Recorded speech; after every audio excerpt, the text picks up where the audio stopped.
Vamos lá, voltando, falar sobre quinto constitucional. Que negócio que é esse, professor? Quinto constitucional? Vamos lá.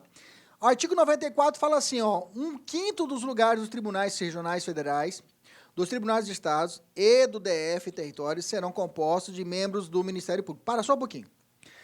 A nossa Constituição já fala quem que é que tem que ter participação no quinto. Deixa eu colocar mais para cá um pouquinho assim, que às vezes quando eu estou saindo fora do foco. Aqui melhor assim, aí eu paro aqui e vou lembrar de fazer aqui. Isso, beleza. Então, ela está falando o seguinte, ó, onde vai se aplicar o quinto? Tribunais regionais federais, então eu vou colocar aqui, ó, TRF. Que mais? Tribunais dos estados, ok. Tribunais dos estados, ok. Dos federais e territórios. Só que aqui faltou, eu já vou acrescentar para você, os TRTs, entra aqui também, tá? Tribunais regionais do trabalho, tá? Esse quer dizer que, primeiro grau, a pessoa só entra juiz. No primeiro grau, que é onde está sozinha na vara, é juiz, o cara só vai entrar para o concurso público. No segundo grau, que é o tribunal, onde vai reunir os mais antigos, a gente chama isso, eles já não vão chamar de juiz, vão se chamar de desembargadores, no ano federal, desembargadores federais, lá, uma quinta parte das vagas tem que ser reservada para promotor de justiça, para membros do Ministério Público, com mais de 10 anos de carreira, ok? Mais de 10 anos de carreira, e de advogados de notório saber jurídico. Cuidado que os advogados, como promotor de justiça, não tem esse requisito especial, só advogado.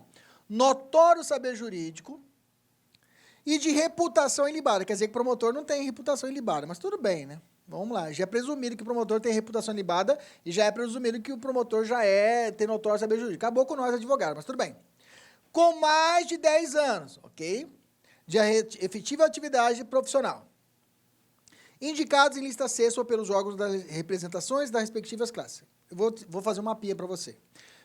Para poder avançar, vamos decorar então. Então, os tribunais que usam do quinto constitucional, que tem que usar, são os tribunais regionais federais, os tribunais estaduais, ok? Não é eleitoral, tribunal estadual.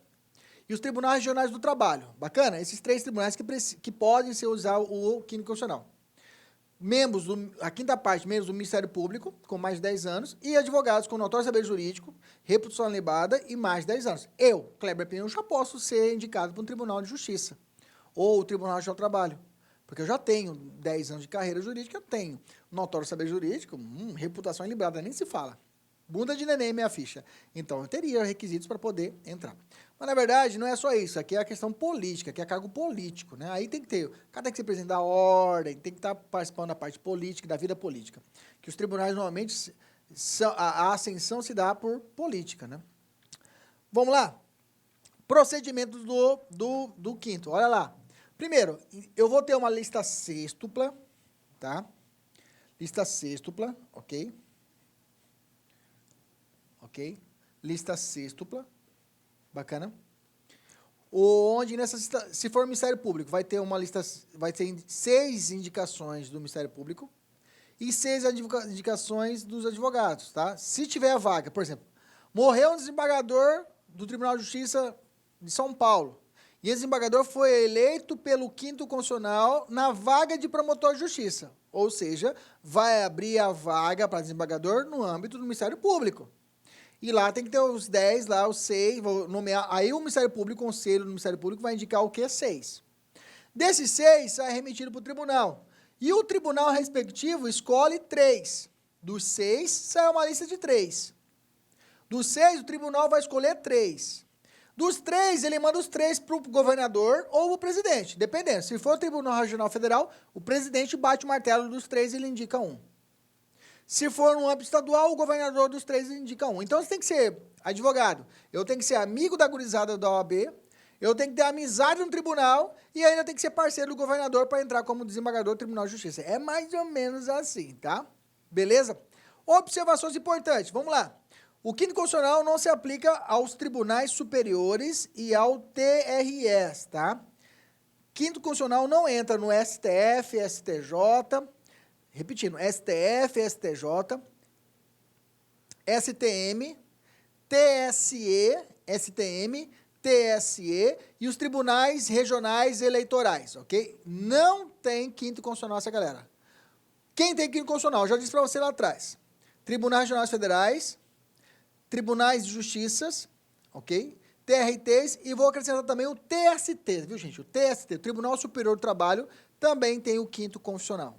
Tribunal Superior do Trabalho também tem o 5º Constitucional dele, próprio dele. Beleza? Tem 2 posições do STF que eu tenho que falar com vocês, tá? Que vem caindo prova, até para técnico vem caindo esse tipo de coisa. Então, vamos ter que aprofundar um pouquinho no 5º Constitucional. 2 pontos importantes que já vou resumir para você. Professor, se não tem na lista, se o Ministério Público não tem os 6 advogados de 10 anos, digamos assim, imaginamos, não tem advogados que tenham os 10 anos, aliás, perdão, eu falei a advocacia, mas também é possível o Ministério Público. O Ministério Público, sei lá, de determinado estado, não tem os 6 advogados da sua lista que tenham 10 anos, porque tem que ter mais de 10 anos, ok? A pergunta é, eu posso complementar, só tenho 5, falta uma vaga. Eu posso aplicar 5 que são realmente mais de 10 anos. Essa 6ª vaga, eu posso abrir para aqueles que têm menos de 10 anos? O Supremo falou, sim, pode. Tá? O Supremo falou, pode. Pode completar a vaga com aquele que não tem menos de 10 anos. Beleza? Segundo ponto, quando chega no Tribunal Regional do Trabalho, ou no Tribunal de Justiça, chegou o nome do indicado. O tribunal pode rejeitar o nome do cara? Pode. Não, esse cara aqui tem improbidade administrativa, esse cara aqui tem crime. Vocês indicaram um advogado aí que tem respondendo processo. O tribunal pode rejeitar? Pode rejeitar, ok? O tribunal pode.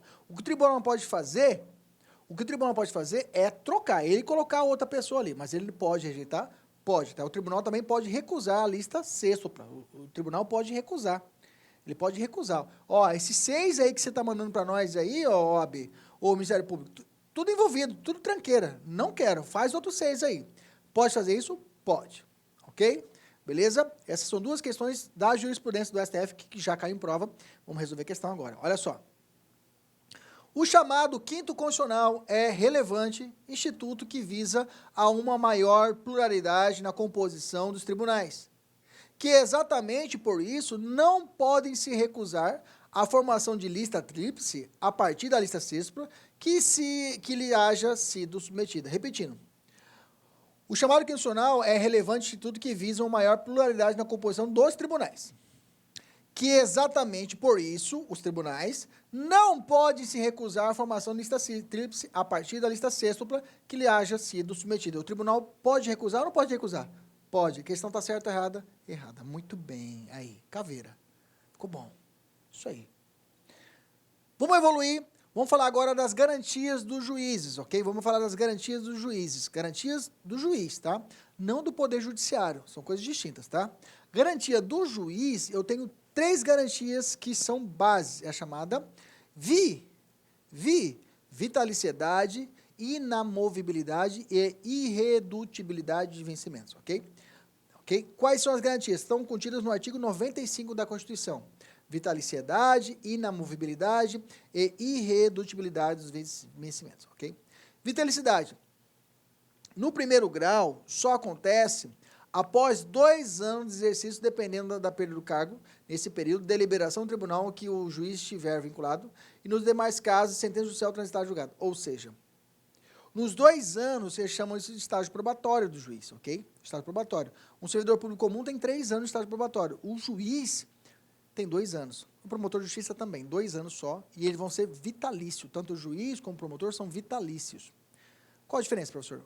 Do servidor público comum. O servidor público comum, a estabilidade é 3 anos, e o juiz, vitalicidade, 2 anos. Outro, um servidor comum pode ser demitido, digamos assim, por um PAD, um processo administrativo, ok? Um processo administrativo disciplinar, uma sentença condenatória transitada julgada, ok?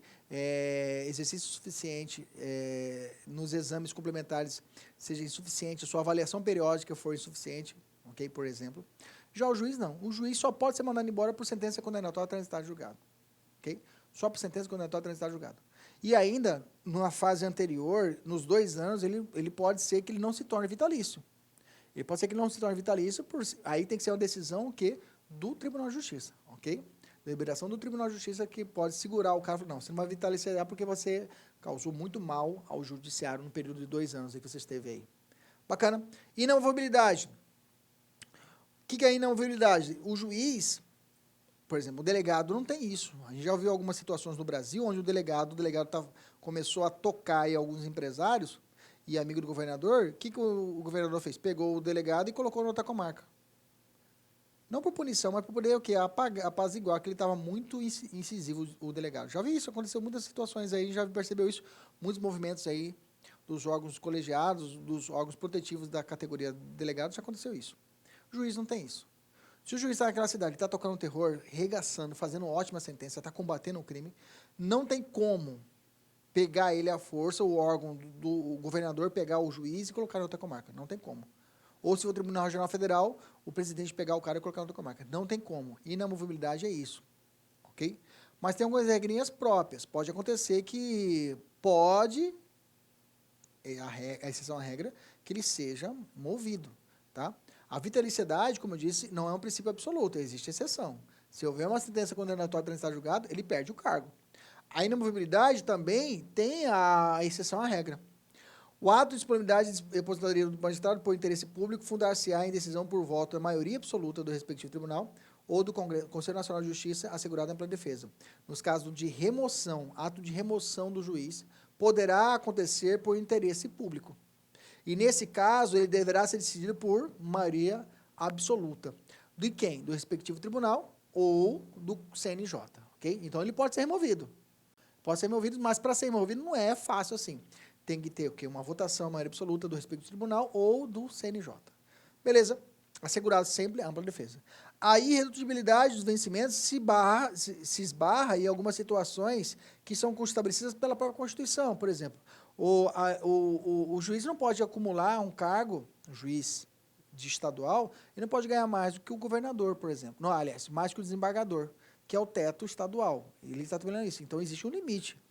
A irredutibilidade de vencimentos, ou seja, reduzir de vencimentos, se ele estiver recebendo mais do que o teto, ele poderá ser reduzido. Ok? Então, também a irredutibilidade não é um preceito absoluto. Sobre essas três aqui, eu coletei alguns incisos do 93 e coloquei aqui agora para a gente poder estudar de ponta a ponta, que casa perfeitamente com o 93. Ok? Olha só.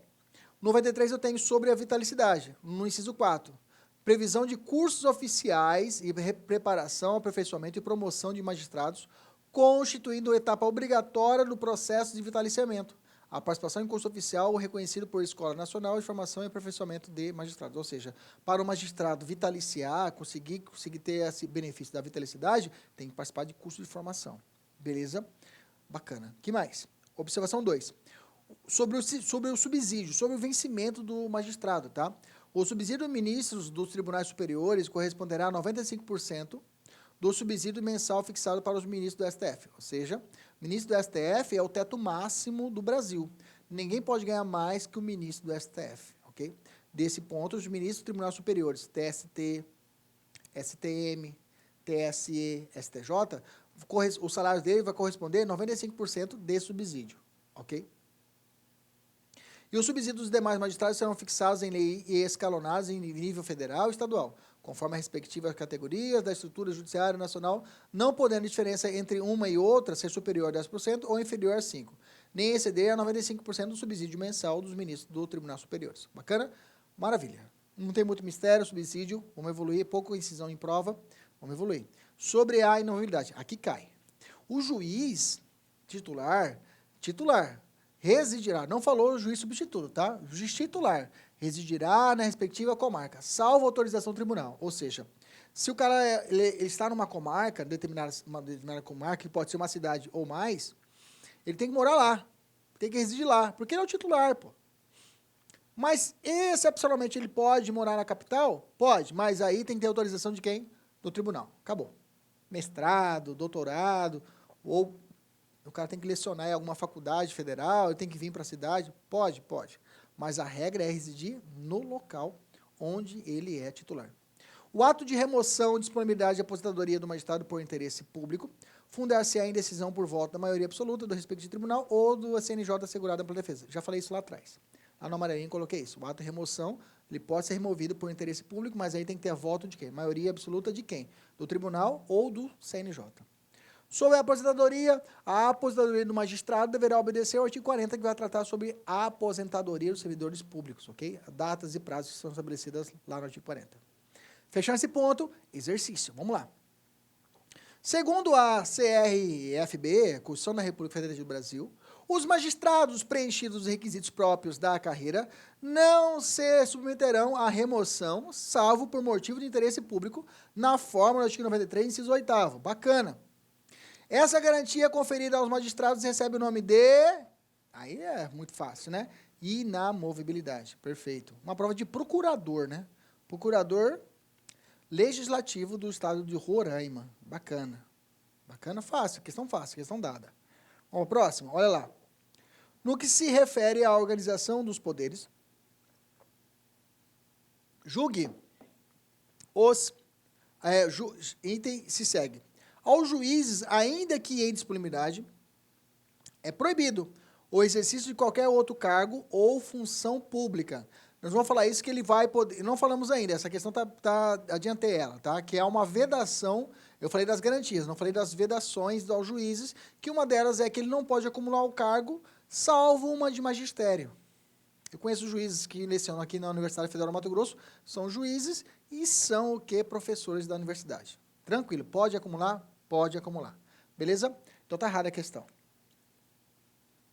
Próxima. Julgue o próximo item relativo à organização dos poderes.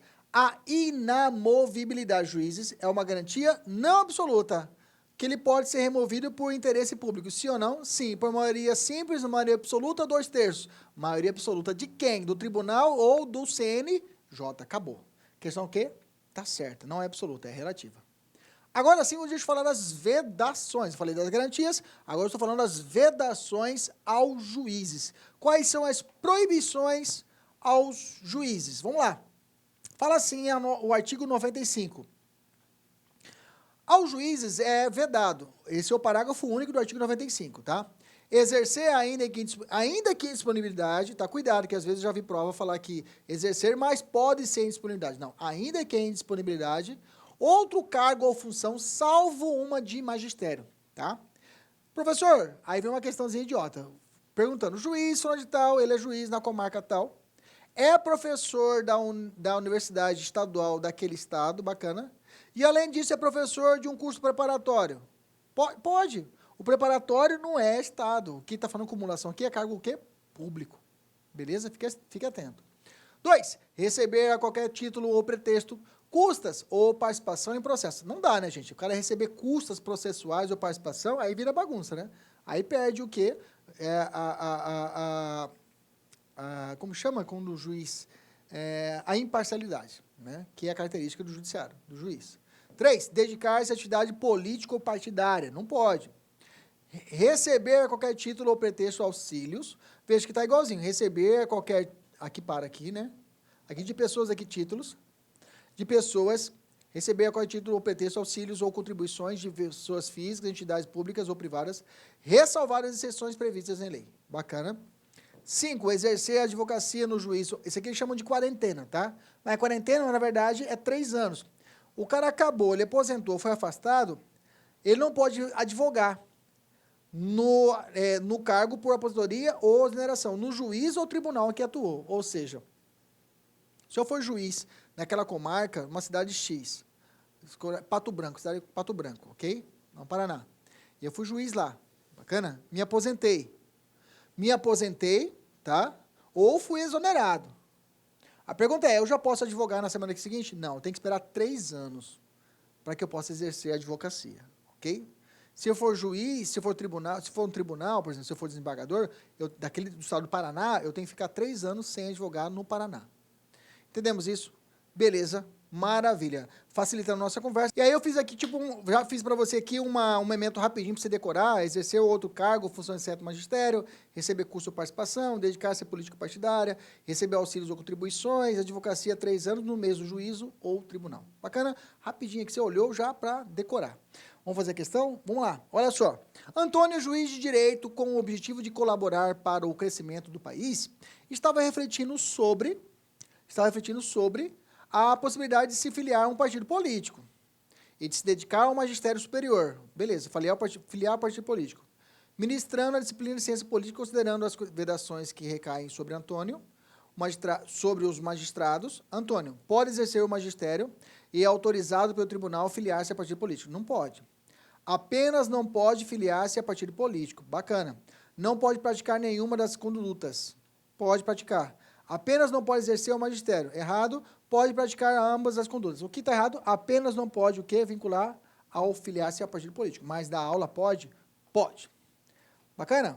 Mais uma. Essa foi fácil. Próximo. Vamos lá.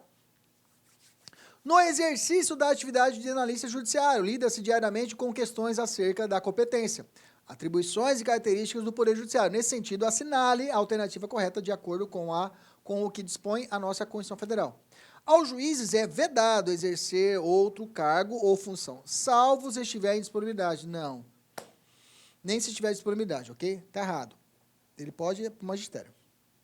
Evoluindo, vamos falar de competência privativa. Vamos lá das competências privativas que são estabelecidas pelo artigo 96. Ela traz 3 situações para tribunais superiores. Vamos ver cada uma delas de forma fatiada. Primeiro, ele traz a competência para os tribunais. O que o Tribunal de Justiça, Tribunal Regional Federal, Tribunal Regional do Trabalho pode fazer? Tribunais regionais, o que eles podem fazer? Ele fala assim, vocês podem eleger os seus órgãos diretivos, elaborar os seus regimentos internos, com observância das normas processo e das garantias processuais das partes, expondo sobre a competência e funcionamento dos respectivos órgãos jurisdicionais e administrativos. Ou seja, a parte interna, elaborar toda a estrutura interna daquele tribunal. B. Organizar sua secretaria e serviços auxiliares e dos juízes que lhe forem vinculados, velando-se pelo exercício da atividade correcional respectivas. Essas duas, pouca incidência em prova. C. Prover na forma prevista dessa Constituição os cargos de juiz e carreira respectiva à jurisdição. Beleza, também não tem mistério. Letra D. Propor criação de novas varas judiciárias. Grifa. Competência do tribunal. Tribunal de Justiça de Minas Gerais, você tem que propor a criação de novas varas para o governo do estado determinar a proposta dessas varas. É a proposta deles, ok? O tribunal tem que propor. Prover por concurso público e provas de títulos, obedecido o disposto no artigo 169, os cargos necessários à administração da justiça, exceto de confiança, assim definidos em lei. Bacana, não tem mistério. Esse cargo de confiança, ou função em comissão, livre exoneração e livre contratação, né? Conceder licença, férias e outros afastamentos de seus membros e aos juízes e servidores que lhe forem imediatamente vinculados. Bacana, o propor criação de varas realmente é o que salta aos olhos. 2. Cabe ao STF, aos tribunais superiores, aos tribunais de justiça, propor poder legislativo respectivo observado o disposto no artigo 69. Ou seja, a competência que é concorrente, não é só o STF.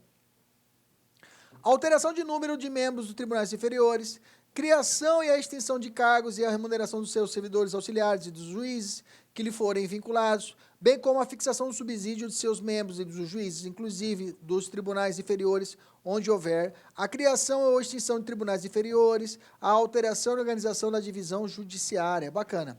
Ok? Alteração do número de membros dos tribunais inferiores. Bacana. Coloca grifa aí, letra A. E o último, cabe aos tribunais de justiça julgar os juízes estaduais do DF e territórios, bem como os membros do Ministério Público nos crimes de comum e de responsabilidade, ressalvar a competência da Justiça Eleitoral. Bacana. Então, o TJ julga os juízes estaduais e do DF. Bacana. E os territórios. Bem como o Tribunal de Justiça julga os promotores de justiça nos crimes comuns e de responsabilidade, ok?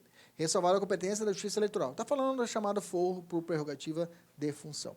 Cuidado com a súmula vinculante 37. Ela fala assim que o judiciário não pode aumentar salário de servidores por isonomia, tá? O judiciário não pode aumentar salário, porque ele não é legislativo. Quem aumenta salário é o quem? Legislativo. Bacana, tem que ser por lei. Ok? Por iniciativas do chefe do executivo. Primeira questão, fala assim, não compete ao Poder Judiciário, a pretexto de assegurar a isonomia, estender reajuste salarial ou categorias a seus integrantes. Certo ou errado? Certo, não pode inventar moda. Quem faz isso é o Legislativo com o pedido do Executivo, ok? Próximo. No exercício da atividade de analista judiciário, lida-se diariamente com questões acerca da competência, atribuições e características do Poder Judiciário. Nesse sentido, assinala a alternativa correta de acordo com o que dispõe a Constituição Federal. Compete privativamente, só ele, ao STF a alteração de número de membros dos tribunais inferiores. Certo ou errado? Errado. Nós já vimos lá atrás. Isso cabe também aos tribunais de justiça. Errado. Próxima. No exercício da atividade analista, esse trecho nós já lemos, tá? Vamos lá, vamos para a questão já. Compete privativamente ao STF organizar a secretaria e serviços auxiliares dos tribunais inferiores e dos juízos que lhe forem vinculados, velando pelo exercício da atividade correcional respectiva. Está errado que não é privativa, né? Nós já falamos, ficou até repetida a questão. É a mesma questão? É a mesma questão. Acabou ficando repetida, mesma questão. Bacana. Ponto. Evoluindo, vamos falar sobre cláusula de reserva de plenário. Professor, o que é isso, cláusula de reserva de plenário? Está no artigo 97 da nossa Constituição falando assim, somente pelo voto da maioria absoluta, outra maioria absoluta, ok? Dos seus membros ou dos membros do respectivo órgão especial, poderão os tribunais declarar a inconstitucionalidade de lei ou ato normativo do poder público. Vamos lá. Declaração de inconstitucionalidade, depois que a lei já está vigente, ela pode se dar por duas vias, tá? Chamada pelo caminho difuso ou caminho concentrado. O caminho concentrado, ela vai se dar no STF, somente o STF, através de ações determinadas, que são chamadas ações de inconstitucionalidade. No controle difuso, o Tribunal de Justiça ele pode declarar a inconstitucionalidade de uma lei em relação a um caso entre as partes. Vamos imaginar o Tribunal Regional do Trabalho. Ele declarou a inconstitucionalidade de um pedido que foi feito no juiz trabalhista. Exemplo. Se você não sabe, é proibido pela CLT que o trabalhador que esteja diante de uma insalubridade e diante de uma periculosidade, no mesmo emprego, e é muito comum isso, às vezes o cara opera bomba de segurança, bomba de gasolina, periculosidade, e depois o cara vai mexer com acetona, vai mexer com, sei lá, alguma outra produto químico, insalubridade. Se eu tenho insalubridade e periculosidade, esse frentista tem direito aos dois adicionais. Não é isso a lógica? Pois é, mas a CLT falha, escolhe um. Os dois não podem ser acumulados. Bacana? O cara vai morrer pela explosão ou vai morrer pela insalubridade, mas tem que escolher um, tem que fazer o quê? Isso é inconstitucional, é um artigo da CLT que foi tratado como inconstitucional, mas o TST já falou que é constitucional, mas tudo bem. Digamos que veio um cliente no meu escritório, eu falo, cara, mas essa impossibilidade é inconstitucional, eu vou entrar com um juiz aqui embaixo, juiz de base, juiz do trabalho, e vou pedir excelência. Eu não quero que o senhor fale para o Brasil inteiro, fala só para o meu cliente, só por caso dele, que seja declarada essa lei para ele inconstitucional, que o efeito é interpartes. E a empresa pague para ele o adicional de insalubridade e periculosidade. Só nós dois, só eles aqui, o Brasil não precisa saber. O juiz vai e fala, beleza, Kleber, ele vai na minha ideia e defere, sentencia ao meu favor. Ufa, ganhei. Já ganhou? Não, tem a segunda instância, que é o Tribunal Regional do Trabalho. No tribunal, eles vão ter que analisar esse meu pedido de inconstitucionalidade que foi dada pelo juiz. Eles vão ter que revisar. Vocês estão comigo? Beleza. Lá no tribunal, para eles poderem decidir, eles só podem decidir pela maioria absoluta, ou seja, 50% mais um dos membros daquele tribunal. Se o tribunal, por exemplo, tem 20 desembargadores, eles só poderão decidir sobre essa questão se tiver 11 presentes, ou seja, 50% mais um de 20, ou seja, 11. 11 membros, e somente com esses 11 membros eu posso decidir se aquela lei confirmar a decisão do juiz de base, do juiz do trabalho, ou negar a decisão dele. Só pela maioria absoluta dos seus membros. Beleza, é o chamado cláusula de reserva de plenário. Bacana? Quórum para decidir, eu tenho 2/3. Opa! Esse aqui estou revisando, né? Nós já falamos lá atrás, só acrescentando. Cláusula de reserva plenária, maioria absoluta. Fechamos. Evoluindo, vamos falar de juízes especiais e justiça de paz. Se seu material tiver, no seu edital tiver controle de constitucionalidade, não é agora que eu vou falar sobre controle de constitucionalidade, tá? Estou falando do Poder Judiciário, mas não é agora que a gente vai falar sobre o controle de constitucionalidade, que aí a gente vai gastar uma energia para falar bastante sobre o controle de constitucionalidade, que é completo, tá? Mas nessa partícula, o que nos interessa é saber isso, sobre a cláusula de reserva plenária, beleza? Juízes especiais, justiça de paz, tá? O artigo 98 fala assim, a União no Distrito Federal e nos territórios e os estados criarão, ok? A União no Distrito Federal e a União nos territórios, ok? E os estados criarão, não tem município, tá? Eles vão criar juizados especiais e justiça de paz, tá? Juizados especiais, o que são juizados especiais? Juizados especiais promovidos por juízes togados ou togados e leigos, juiz leigo, ok? Juiz leigo é quando eles abrem vaga para juiz leigo. É uma pessoa que vai fazer uma prova, ele passa para a vaga de juiz leigo, ok? Ele vai receber uma percentagem pela sentença, ele vai sentenciar, ele vai ser um juiz. E aí ele sentencia e passa para o juiz vai e chancela a sentença do juiz leigo. Competente para a conciliação e julgamento de execução de causas cíveis de menor complexidade, ok? E infrações penais de menor potencial ofensivo. Isso é a característica do juizado especial criminal, que é a Lei 9.099 de 95. Mediante os procedimentos oral e sumaríssimo. Isso é a característica do juizado especial. Permitindo nas hipóteses previstas em lei, a transação e o julgamento de recursos por turmas de juízes de primeiro grau. Interessante que na segunda instância dos juizados especiais, que a regra é, como eu disse para você, quando tem a primeira instância, é o juiz sozinho. Quando vai para a segunda instância, são os desembargadores. Os desembargadores são juízes mais antigos ou advogados, ou promotores, lembra disso? Lembra do quinto constitucional. Que vão rever a decisão do juiz de base, do juiz sozinho. No juizado especial, essa segunda instância, a turma recursal é formada pelos próprios juízes. Eles pegam 3 e montam uma turma, pegam 3 e montam outra turma. Ok? É claro, o juiz que julgou o juizado não vai poder julgar o recurso que ele decidiu. Mas são os próprios juízes, não tem desembargadores, são os próprios juízes que formam as turmas recursais. Beleza? Justiça de paz. O que é a justiça de paz? A justiça penal, justiça de paz, ela é remunerada, composta de cidadãos eleitos pelo voto direto, universal e secreto, com um mandato de 4 anos. E o que esse cara faz? Ele tem competência para o quê? Para, na forma da lei, celebrar casamento. É o cara que vai fazer o casamento, ele vai fazer o casamento, ok? Não estou falando o cartorário. Não estou falando uma pessoa que é cartorário, que vai estar lá um cartório. O cartorário, esse é concurso público, ok? O casamenteiro, o juiz de paz, ele tem essa função de realizar o casamento ou verificar de ofício, ele olhar, olha, se em face de impugnação apresentada, o processo de habilitação. E exercer atribuições conciliatórias sem caráter jurisdicional. Então, o juiz de paz, o que ele faz? Ele vai fazer o casamento, ele verifica, ou fala, ó, tá uma coisa errada aí. Irmão tá casando com a irmã aqui. Opa, ele pode analisar de ofício o processo de habilitação, tem uma coisa errada aqui. Ou então ele pode fazer atribuições conciliatórias, fazer um acordo ali, resolver, mas sem decisão, ele não é juiz, sem caráter jurisdicional. Ok? Beleza.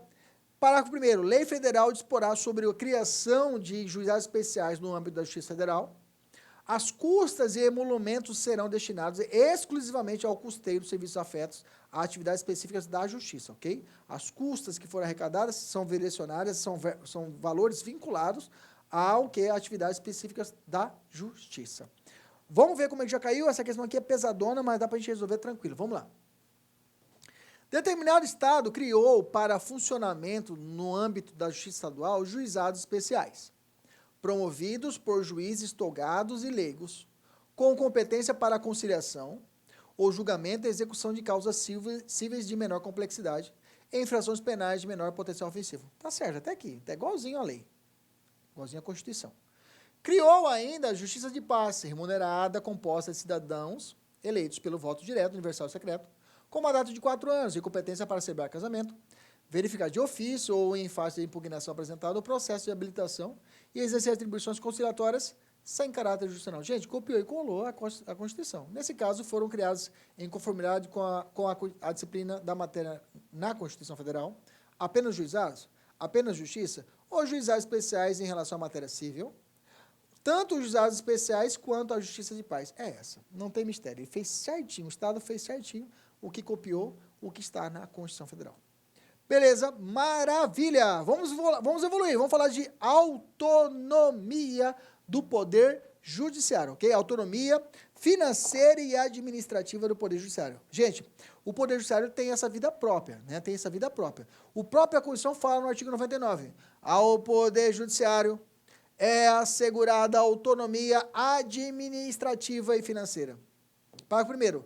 Os tribunais elaborarão suas propostas orçamentárias dentro dos limites estipulados conjuntamente com os demais poderes, ok? Não é sozinho, não é isoladamente. Grifa aí. Poderes na lei de diretrizes orçamentárias, ok? Então, junto com os outros poderes, o judiciário vai fazer a sua parte, ok? Vai acrescentar a sua parte nessa lei orçamentária. Ó, inclui aí na parte, tá, nossas reivindicações. Beleza? Cuidado que não é isoladamente e nem exclusivamente, é conjuntamente, ok? Parágrafo 2º.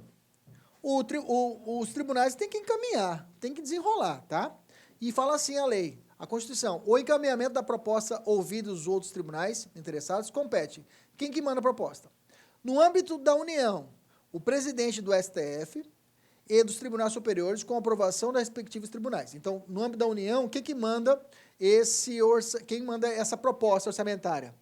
STF e os tribunais superiores com aprovação do próprio tribunal, ok? No âmbito estadual, quem que manda?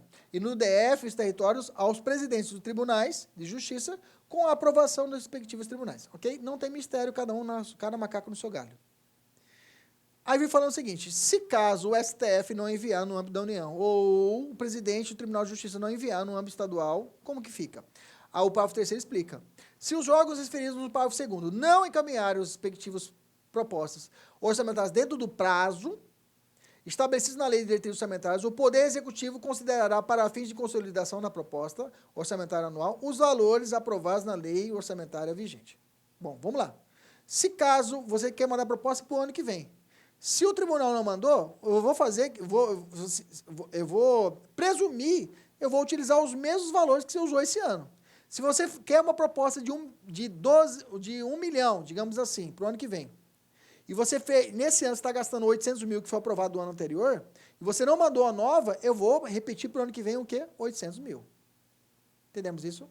Bacana? Continuando assim. Ajustado de acordo com os limites estipulados no parágrafo 1º deste artigo.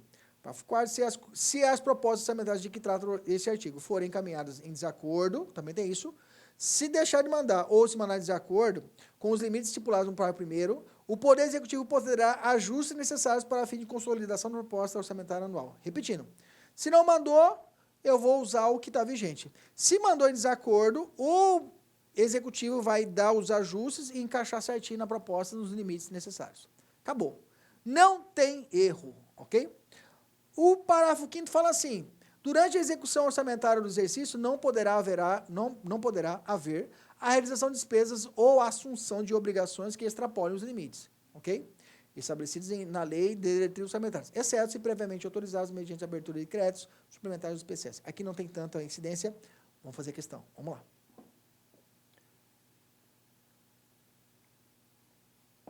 Fala assim, no que concerne ao Poder Judiciário, na CF, julgue o próximo item. A autonomia financeira não isenta os tribunais da necessária observância dos limites estabelecidos na lei. Aí está claro, né, gente? Aí está certo, né? Não precisa nem estar de certo e errado. Uma questão de 18, assistente administrativo, né? Da Quadrix. Aí está na cara. Não tem como te negar que a questão está certa, né? Essa foi de graça. Próxima. No que concerne... Está repetindo? Opa, acabei voltando. Perdão. Vamos lá. Mais uma. No exercício da atividade na lei judiciária, você está repetindo esse trecho, nós já vimos lá atrás, vamos a essa questão. Ao Poder Judiciário é assegurar a autonomia administrativa e financeira. Tá certo, fácil. Terceira questão, o Poder Executivo poderá reduzir unilateralmente o orçamento proposto pelo Poder Judiciário, ainda que esse tenha sido elaborado e enviado com observância dos limites, mandou certinho. quando constatada a insuficiência de recursos, ok? Aí tá errado, né, gente? Porque o judiciário tem autonomia e ele pode retificar se caso exceder os limites. Aí nós já vimos, você pode retificar, ajustar para estar dentro dos limites legais. Agora, se e a questão falou que ele não, mandou certinho, no prazo legal, os limites. Aí o executivo não pode mexer porque o judiciário tem autonomia. Próxima questão. No que concerne ao Poder Judiciário, na Constituição Federal, julgue o seguinte: a autonomia e a autoadministração garantida aos tribunais asseguram a possibilidade de que esses disponham em seus respectivos regimentos internos a respeito dos critérios para a eleição e escolha de seus cargos de direção. Gente, vamos lá. Vamos entender o seguinte, ó. A autonomia e a autoadministração garantida asseguram a possibilidade de que esses disponham em seus respectivos regimentos internos. Autonomia e autoadministração não tem muito a ver a respeito da situação de regimento interno, pelo fato de que a autonomia que se fala aqui é a autonomia financeira. Ele tem autonomia financeira, a autonomia legislativa já tem, ok? Respeito ao critério da eleição e escolha seus cargos de direção. Não se prende a isso, não se prende a autonomia econômica, autonomia de autoadministração, à situação de regimento interno. O regimento interno já é pressuposto do judiciário, ele pode realizar isso. Autonomia financeira é a ideia de ter os seus próprios limites da sua proposta legislativa. Encerrando a aula de hoje, deixa eu fazer um panorama aqui a respeito dos tribunais, tá? A gente vai ter isso depois de forma particular, mas eu tenho esse panorama aqui dos tribunais superiores estabelecidos no Brasil. Olha lá, o STF compondo o nosso tribunal máximo, STJ, TST, TSE, STM e o CNJ, que faz parte do órgão do Poder Judiciário, é um órgão do Poder Judiciário, mas não tem jurisdição.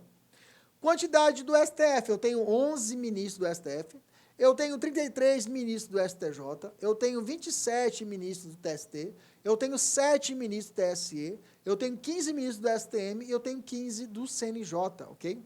Quais são os requisitos, tá? Notório saber jurídico e reputação ilibada para ser do STF. No STJ também, para ser membro do STJ, tem que ter os mesmos requisitos. TST, se for advogado, 10 anos de atividade. Se for Ministério Público, 10 anos de serviço. Se não for um desses dois, ele vai ascender pelo cargo na carreira de antiguidade e merecimento como juiz do trabalho.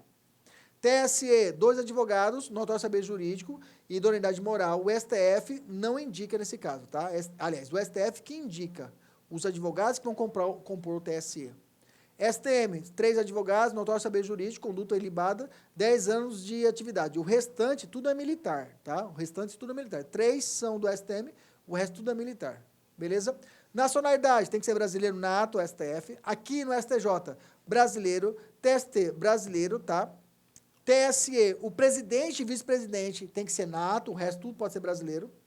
No STM, os militares, todos são natos, né? Todos são natos. Os advogados podem ser naturalizados, mas os militares que compõem o STM são natos, ok?